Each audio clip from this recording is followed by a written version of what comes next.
Au CES Unveiled, nous venons d'essayer le Royolet X, qui se présente comme un cinéma portable.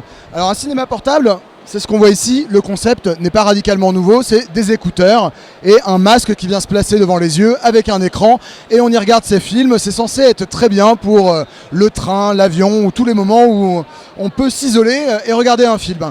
Alors quel est l'intérêt de cet appareil et pourquoi est-ce qu'on en parle ici ?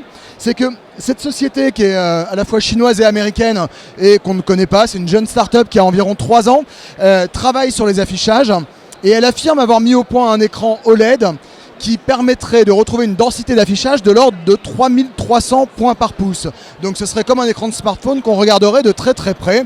Et la promesse évidemment que c'est avec une bonne source Full HD ou au-dessus, c'est qu'on ne distingue absolument pas les pixels, même si on a l'écran qui est positionné très très près des yeux.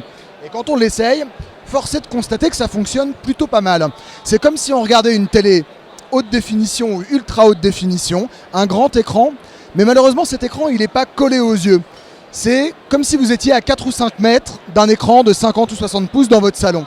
Je ne sais pas si c'est très clair, mais voilà un peu la sensation qu'on a à l'image. Donc on ne voit absolument pas le grain de l'image, c'est très propre. Il y a quelques optimisations qui sont assez sympas, comme l'intégration du noise cancelling, donc l'annulation des bruits ambiants, une intensité lumineuse qui va réagir à l'environnement, ou un design dit modulaire, avec la possibilité en fait de plier le casque pour le transporter plus facilement dans sa valise de transport qui est fournie.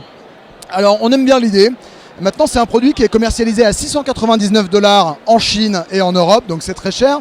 Et surtout on se demande comment est-ce que évidemment le marché va réagir sur un produit de ce type quand on sait qu'il y a des casques de réalité virtuelle qui arrivent dans le même temps. Là on est sur un usage qui est passif, il ne s'agit pas de bouger la tête pour se balader dans un environnement, mais on pourrait imaginer avoir un Oculus pour regarder des films finalement. Alors à l'Oculus évidemment l'interactivité et la capacité réalité virtuelle, ce casque-là, lui, va jouer sur le confort et la qualité d'image. Le consommateur tranchera sans doute.